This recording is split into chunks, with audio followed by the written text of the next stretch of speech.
sentado, ya le estaba quitando la... No le quite el... Visto estaba que había mucho suicidio de niños, ya no solo tanto de jóvenes, sino de niños. Entonces, me decía don Carlos que pudiéramos investigar algo al respecto y que tal vez les podría contar algo sobre este asunto. Investigando y leyendo la palabra, pues les traigo un mensaje que tal vez a muchos va contrario a lo que uno generalmente piensa, porque uno vive la vida pensando en que voy a estudiar, ¿para qué? Para tener un título, ¿para qué? Para ganar plata. Y todo el enfoque de la vida se basa en ganar plata. ¿Y qué es lo que dice la palabra de Dios? La palabra de Dios dice que el amor al dinero es la raíz de todos los males. Cuando yo lo leía, decía, Francis, me parece bien, pensaba en toda la gente, que narcotraficantes y estafadores y todo eso, pero resulta que dice que es raíz de todos los males. El amor al dinero es raíz de todos, no solo de algunos, de todos los males. Entonces comencé a investigar, y desde ese tiempo vengo investigando sobre qué pasa en la sociedad, y en las sociedades, en las civilizaciones, cuando se hacen ricas. Vieran qué estudios más interesantes. Descubrí varios estudios donde explican, y no sé, los que tienen más de 50 años aquí ya lo vivimos.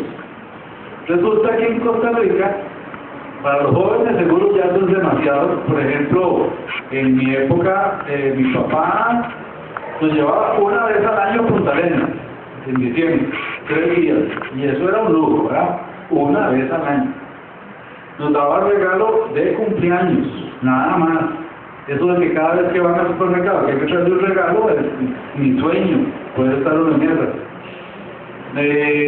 Era lo necesario, se vivía con lo necesario, y eso que mi papá me daba, me regalaba para el cumpleaños, me regalaba para Navidad, y para de contar. No había comida rápida, no había... No, nada de eso, de chatarra, comida, chatarra, no había nada de eso, ¿verdad? Eran tortillas de arroz y frijoles y lo mismo siempre. Pues resulta que ¿cómo era el barrio donde yo me crié? Era un barrio donde no había cercas, no había tapias. Nosotros corríamos chiquillos y pasábamos por todos los patios de todas las casas y no había ninguna tapia.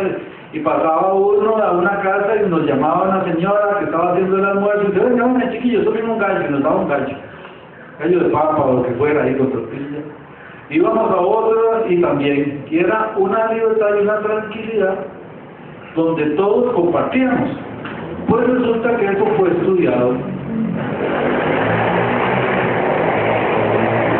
Hubo varios científicos que estudiaron esto y comenzaron a darse cuenta, inclusive uno de ellos era ateo, y es lo que quería demostrar en el estudio que comenzó, era que la familia no era importante, y que el matrimonio no era importante, que eso era el invento de la religión, ¿verdad? Pues resulta que comienza a investigar, y durante 7 años investigó a más de como 90 y pico de civilizaciones en la historia de la humanidad, 4.000 años de historia. Y él descubrió lo siguiente, que es muy impresionante. Dice que toda comunidad, toda sociedad comienza pobre. Comienza pobre, entonces como son pobres, todos se ayudan entre todos. Entre todos se ayudan al vecino a construir, a reparar la casa, comparten muchas cosas. La sociedad pobre genera principios y valores muy fuertes de colaboración, de ayudarse uno a otro. Pero ¿qué sucedía? Dice, esos valores y esa unidad de las comunidades, conforme se iban haciendo, gracias a esos valores y a esa compartir entre grupos, se iban haciendo más ricos.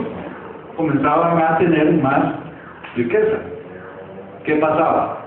Conforme se iban haciendo más ricos, comenzaban a construir tapias para que no se pasaran, comenzaban a perder esos principios y valores cristianos, principalmente que estamos hablando de Occidente y parte del Medio Oriente. Entonces, ¿qué pasa? Como ya tengo plata, como me dijo una familia un día que le quise compartir de la palabra, me dice, mire, La verdad que yo no necesito de eso, yo estoy muy bien. Yo no necesito saber de Dios, yo tengo buena plata en el banco y en todo me ha ido muy bien. ¿Verdad? Entonces, ¿qué pasa? Conforme el ser humano va teniendo riqueza, va creyendo en sí mismo y deja de creer en el dueño de todo, que es el Señor. Entonces comienzan a cada vez más ricos, cada vez más egoístas, cada vez más separados. Les cuento, por ejemplo, cuando yo estudiaba en Alemania, era muy feo para mí ver, porque en Costa Rica no era así, de que las parejas se casaban y casi no tenían hijos. ¿Y por qué no tienen hijos? Porque necesitamos la plata para las vacaciones de invierno en Suiza, para las vacaciones de verano en las Canarias, para hacer el carro que queremos tener. Todo lo relacionaban con material, lo material. Y esos hijos les estorbaban. Ahora ya está llegando esa moda aquí, con 30 y pico de años de atraso. Desafortunadamente solo lo malo copiamos, ¿verdad? Muy poco de lo bueno. Entonces, ¿qué era? Comenzaron a perder los principios que originaron la riqueza de esos países. Fueron principios cristianos. No sé si saben, Europa fue basada en principios cristianos. Estados Unidos se fundó en principios cristianos. Y ahora llegan unos tantos politiquillos y comienzan a quitar los principios cristianos. No sé si ustedes saben que el Partido Demócrata en Estados Unidos prohibió la lectura de la Biblia en las escuelas y colegios y prohibió orar en las escuelas y colegios bajo pena de cárcel. Imagínense, los que se desarrollaron como países ricos gracias a la palabra de Dios. Ok, ¿qué sucede? Bueno, al hacerse más egoístas, dejaron de compartir. Y que más ricos, más egoístas, más riqueza, más egoístas. Pero desafortunadamente no quedó ahí. ¿Qué es lo que ha pasado en los países más ricos del mundo actual? Europa, Estados Unidos. Al hacerse más ricos, dejan de creer en la familia, comienzan las modas de la liberación sexual y comienzan a degenerarse sexualmente. Entonces, ¿qué sucede? Comienza el adulterio por todo lado, el sexo prematrimonial por todo lado, comienza, bueno, ¿qué no se ha visto, verdad? El movimiento homosexual, todo ese tipo de cosas. Lo que descubre Unwin, este investigador se llamaba Joseph Daniel Unwin, descubre que donde la civilización comienza a degenerarse sexualmente, la familia comienza a destruirse. Y dice que cuando llega el máximo de degenere sexual y de destrucción de la familia, dice que en 2 o 3, él llama generaciones, en 2 o 3 generaciones, esta civilización se destruye. Por una guerra, por un montón de cosas, por un montón de causas.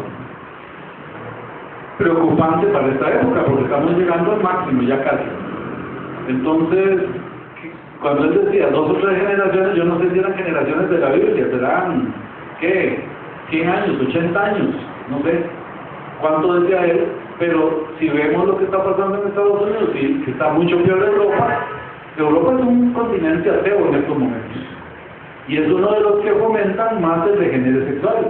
Les cuento, por ejemplo, Holanda, ahora en diciembre pasado salió la noticia de que un grupo de holandeses le pedían al gobierno la liberación total del sexo, incluyendo la pedofilia, o sea, el sexo con niños, aprobado por el gobierno. Y pedían eso. ¿Quiénes eran los que habían hecho el movimiento a favor de los homosexuales? Pero cuando se abre un portillo, se abren otros.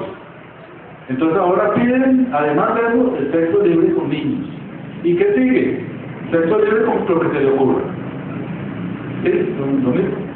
Claudio, qué importante es lo que está diciendo, porque con base en eso, leí un artículo hace como una semana, precisamente de Holanda, que habla de que están muy preocupados en Holanda porque ellos fueron el primer país que aprobó el matrimonio sexual, homosexual. Y entonces, ¿qué pasó? Antes era uno de los países de Europa con más turismo en el mundo. Todo el mundo llegaba a Holanda por la belleza. Y ahora se han dado cuenta que por ese tipo de medidas ha decrecido totalmente el turismo. Pues comparado eso con Costa Rica, ¿qué va a pasar con Costa Rica si estamos copiando ese tipo de cosas? Cuando nosotros vivimos del turismo. Costa Rica. Entonces, en Holanda están preocupadísimos y están volviendo a solicitar que vuelva la gente allá. ¿Por qué? Porque han perdido millones de dólares porque ya la gente no lo visita, porque dice que es algo tremendo eso. Entonces, ya los turistas no van ahí, porque eso es una ¿cómo se llama? Sodoma y Gomorra. Ok. Salió hace una semana en el periódico. Bueno, si ustedes se dan cuenta, desafortunadamente me he encontrado cristianos, entre comillas, que dicen, pero ¿qué importa que haya matrimonio homosexual? Eso me dicen, digo, a ver, ¿de qué me está hablando? Y de acuerdo a lo que se ha estudiado y lo que se espera, eso significa una hecatombe en cualquier momento, cuando se destruye la familia. Si ustedes lo ven en la Segunda Guerra Mundial, aunque Hitler, la reacción de los nazis fue contra muchas de las cosas como esas. Por ejemplo, no sé si los nazis se rebelaron contra el homosexualismo que se fomentaba en aquella época. Claro, ellos se desviaron, pero me acuerdo que Hitler mató cerca de 800.000 homosexuales. Además de que judíos y todo lo demás, porque ellos eran solo ellos, ¿sabes? La raza aria, alemana, eran los máximos, había que acabar con todas las razas inferiores, decía él. Pero ¿quién pagó? ¿Quién pagó la Segunda Guerra Mundial? ¿Solo los homosexuales? No, la pagamos todos. Cuando somos una sociedad abierta, liberal, permisiva a todos los pecados y degeneres, lo vamos a pagar todos, aunque no estemos de acuerdo.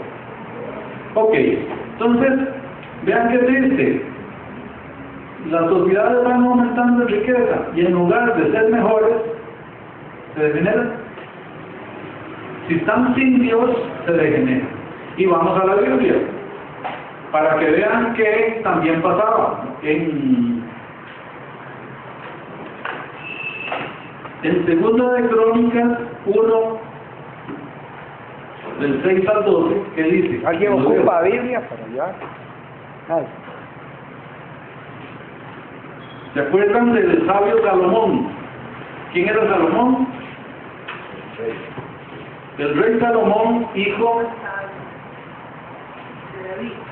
de David, el rey David, el considerado rey más grande de Israel, el rey David.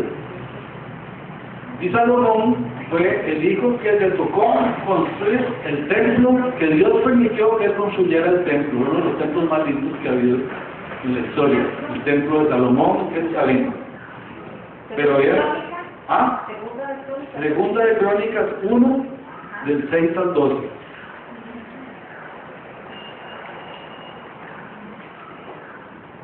Vean qué bonito cómo actuó Salomón. Era un muchacho joven cuando quedó del rey de Israel. Y dice, Salomón subió al altar de bronce que estaban del Señor, frente a la tienda del encuentro con Dios, y ofreció sobre él 1000 holocaustos. Y aquella misma noche Dios se le apareció a Salomón y le dijo, pídeme lo que quieras y yo te lo daré.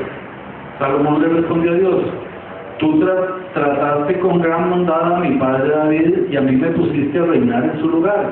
Ahora pues, Dios y Señor, cumple lo que dijiste a David mi padre, ya que me hiciste el rey de un pueblo tan numeroso como el polvo de la tierra. Por tanto, dame sabiduría y conocimiento para dirigir a este pueblo, porque ¿quién va a gobernar a este pueblo tuyo tan grande? Dios respondió a Salomón, puesto que este ha sido tu deseo y no has pedido riquezas, oiga, él no pidió riquezas, entonces Dios le responde, no has pedido riquezas, ni bienes ni honores, ni la muerte de tus enemigos, ni tampoco una larga vida, sino sabiduría y conocimiento para poder gobernar a mi pueblo, del que te hice rey. Te concedo, ¿qué dice?